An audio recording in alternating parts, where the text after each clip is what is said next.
إنهاء الصداقة التاريخية والتعاون الاستراتيجي المشترك بين البلدين الصديقين. His Highness Sheikh Khalifa bin Zayed Al Nahyan, President of the UAE, has awarded His Excellency Prime Minister Modi the Zayed Medal, which is the highest medal awarded by the UAE to kings, presidents, and heads of state, in recognition of his role in supporting and consolidating the historical friendship and joint strategic cooperation between the two countries. والآن فليتفضل صاحب السمو الشيخ محمد بن زايد آل نهيان بتقديم الدولة ناريندرا مودي وسام زايد، فليتفضل مشكورا. And now His Highness Sheikh Mohammed bin Zayed Al Nahyan will present His Excellency Prime Minister Modi with the Zayed Medal.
Brother, my older brother, Yusuf.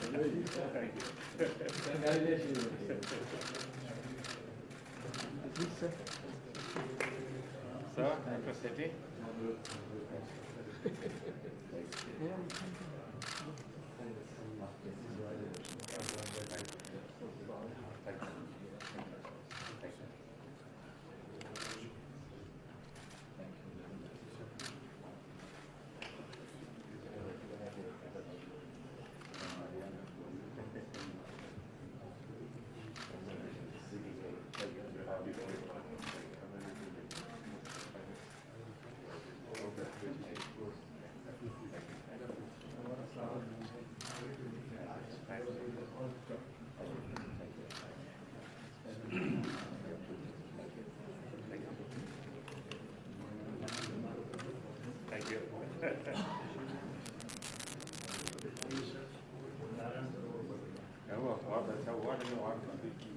पूरा पहुंचाने और जाना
તમારા બધાની મહેનત એને ભારતની છબી બને છે.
मिलर टाइम्स की वीडियोस देखने के लिए यहां क्लिक करके सब्सक्राइब करें और हां, बेल आइकन जरूर दबाएं। अगर फेसबुक पर देख रहे हैं तो पेज लाइक करें। ताजा तरीन खबरों और मज़ामीन के लिए विजिट करें हमारी वेबसाइट www.millertimes.com। हमारी ये वेबसाइट उर्दू, हिंदी, इंग्लिश तीनों लैंग्वेज में मौजूद है।